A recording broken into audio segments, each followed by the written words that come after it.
Hoje, então, a gente vai falar sobre contratos de vidas passadas. Eu vou te dar um exemplo de quando uma moça assinou um contrato numa vida passada, o que ele estava causando na vida dela atual e como foi desfeito esse contrato.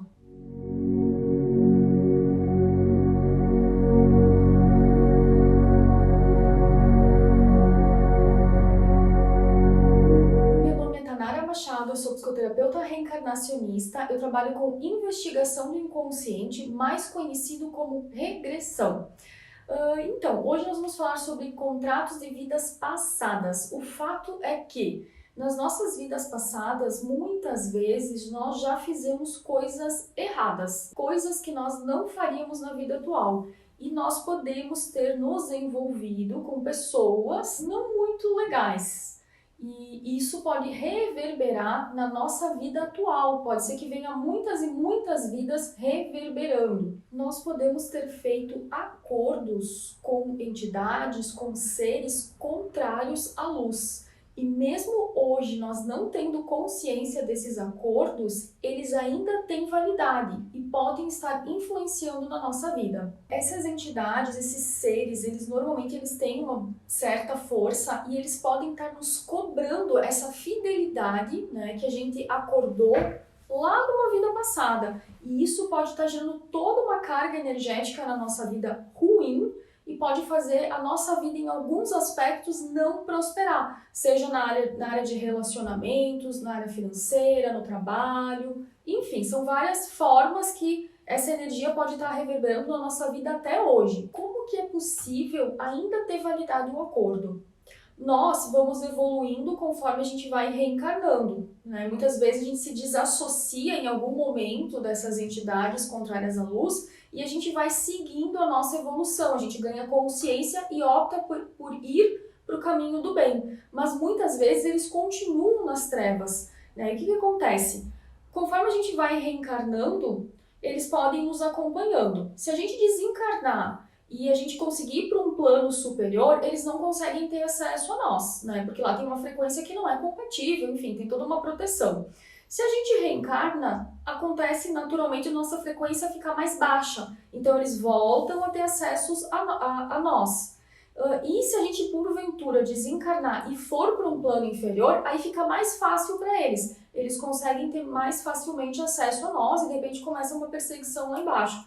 E assim a gente vai indo por muitas e muitas e muitas vidas. E é exatamente assim que estava acontecendo com uma moça que eu já atendo há bastante tempo. E eu vou te contar então o que foi acessado, como é que foi feito esse acordo, vai ficar bem claro, você vai entender, e também como é que foi desfeito durante essa sessão de regressão. Ela era uma espécie de princesa, não fica definido mais ou menos a época, mas já foi há muito tempo atrás. Ela era uma princesa, ela era casada com um príncipe, e ela vivia num castelo rodeado de serviçais, e ela era uma pessoa muito insegura, muito ciumenta, e ela tinha medo que o príncipe se envolvesse com alguma outra pessoa.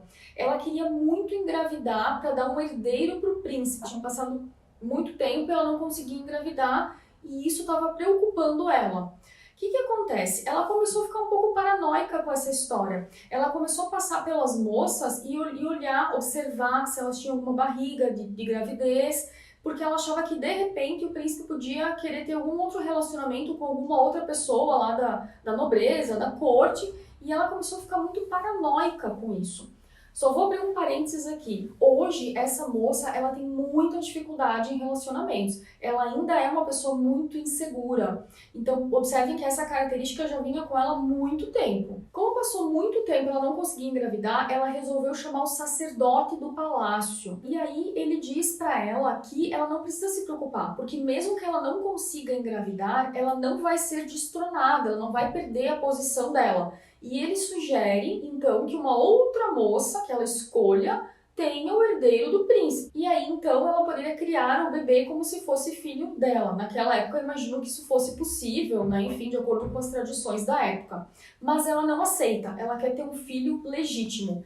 E então ele diz, nós já usamos todos os recursos, vamos ter que apelar para alguma ajuda externa. Então eles saem escondidos do palácio, pegam uma carruagem e vão percorrem, né, um longo caminho e chegam numa caverna. Lá eles encontram um homem vestido com roupas escuras, ele parece ser um tipo de feiticeiro.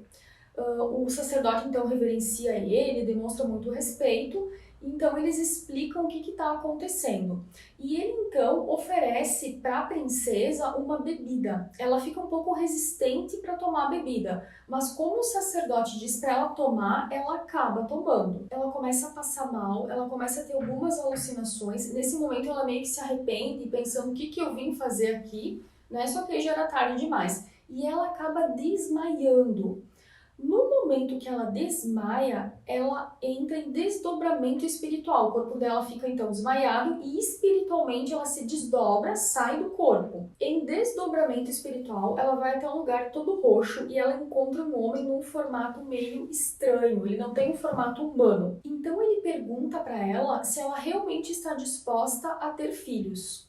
E ela diz que sim. Então ele pergunta se ela aceita trabalhar para ele, para que isso aconteça. Ele diz que vai estar sempre orientando ela em coisas que ela tem que fazer, né, um trabalho, e ela nem pensa. Ela diz que sim.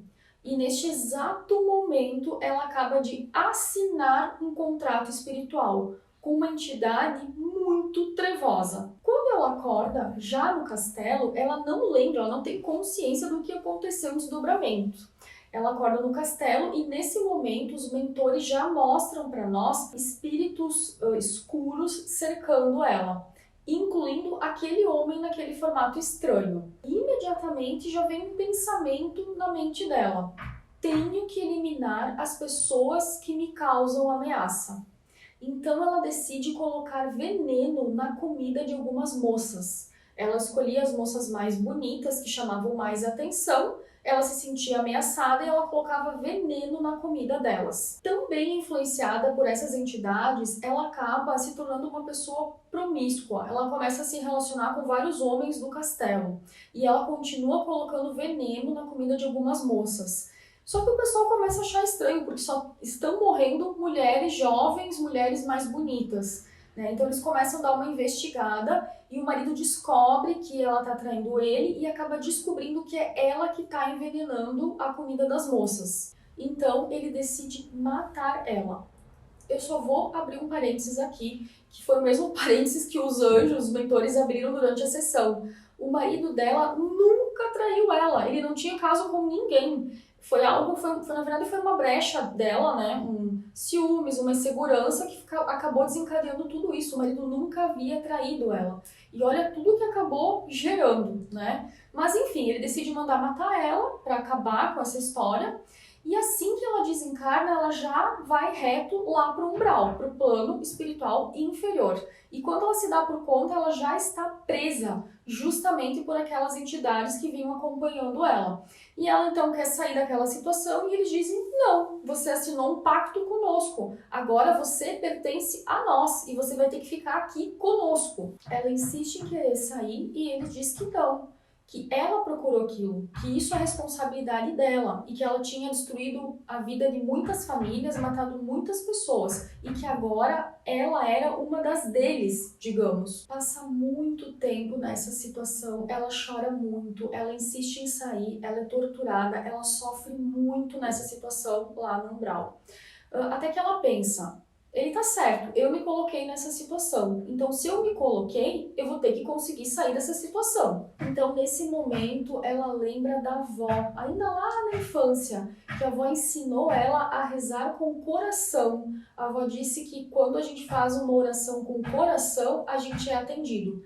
Então, ela para tudo, ela respira e ela reza, pede com muita força, né? Com todo o coração, ela pede ajuda para Deus. Então aparece o anjo da guarda dela, eles se abraçam, ela chora muito e ela pede perdão. E ele diz que ela precisa, acima de tudo, se perdoar. Então ele diz para ela que ela vai conseguir se perdoar se ela puder ajudar as pessoas que ela tirou a vida. E ela então diz que sim, que ela está disposta a isso. Então eles levam ela para um lugar onde estão reunidas todas as pessoas que ela matou envenenada. No início as pessoas xingam ela, estão muito bravas, mas ela vai conversando um por um, pedindo perdão e implorando perdão. E aí todas as pessoas, com o passar de algum tempo, vão conversando, vão perdoando ela. Nesse momento, então, né, está acontecendo a sessão e a gente está ali sofrendo influências dessas entidades, desses seres que estão ali, né, tentando atrapalhar a sessão. E os mentores, toda a equipe espiritual que trabalha comigo, enfim, vai conversando com eles, tentando promover esse encaminhamento, né, a subida, digamos, deles para um plano que eles tenham merecimento para começar uma nova etapa da vida. A maioria deles vai aceitando ajuda, com muita conversa, e vai indo. Mas aquela entidade mais pesada, aquela que não tinha um formato humano, que era o líder do grupo, ele não quer ir embora de jeito nenhum. Então, o que os mentores fazem? Eles sempre têm uma carta na manga, né, gente? Eles trazem uma senhora e uma menina, uma criança de mais ou menos uns 3 anos, que a gente então imagina que sejam a mãe e a filha dele, lá da última encarnação dele. E ele fica meio surpreso, chocado, ele não imaginava ver elas depois de tanto tempo que ele vinha vivendo na escuridão. E aí quando a menina olha para ele, ele se abaixa, ele passa a mão no cabelo dela e ela diz, como você está diferente. Então ele fica envergonhado e diz, eu não queria que você me visse nessa situação. Então a menina diz para ele, mas você é meu papai e eu te amo mesmo assim. Gente, eu confesso para vocês que nesse momento eu me emocionei, os meus olhos se encheram de lágrima.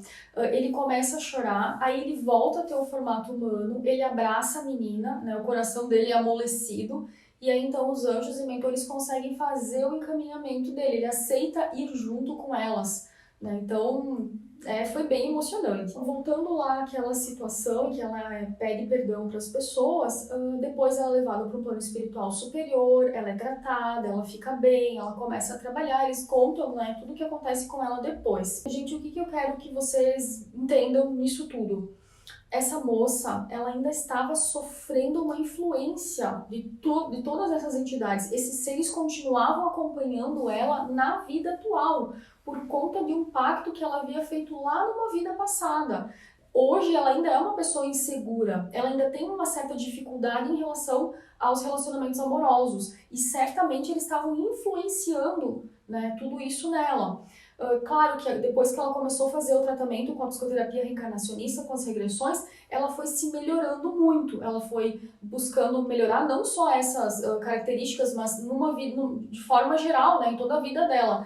E isso acabou fazendo com que ela ganhasse merecimento para que toda essa quebra desse pacto, digamos, né, para que esse encaminhamento desses irmãos fosse possível. Então, gente, só para deixar claro, nada disso seria possível, né? Ou seja, esse encaminhamento, essa quebra, né, desse contrato, desse pacto lá feito numa vida passada, se a moça não tivesse merecimento para que isso acontecesse. Os trabalhadores de luz, eles não podem fazer absolutamente nada se a pessoa não tiver merecimento para isso. Durante a sessão também foram removidos 3 chips que ela tinha na nuca. Esses chips energéticos, eles haviam sido implantados por esses irmãos, o que é bem comum, né? Então, além de fazer todo o encaminhamento, ainda teve toda essa limpeza energética e a remoção desses chips. Gente, eu fiquei muito feliz com tudo isso, acompanhando toda a evolução, né, dessa moça, que eu considero até minha amiga. Se vocês gostaram desse vídeo, agora puderem entender o que é o pacto de uma vida passada, lembra de se inscrever aqui no canal, ativar as notificações, que aí sempre que tiver um vídeo novo você vai poder assistir, não vai perder nenhum conteúdo. Então tá bom, um super beijo e até!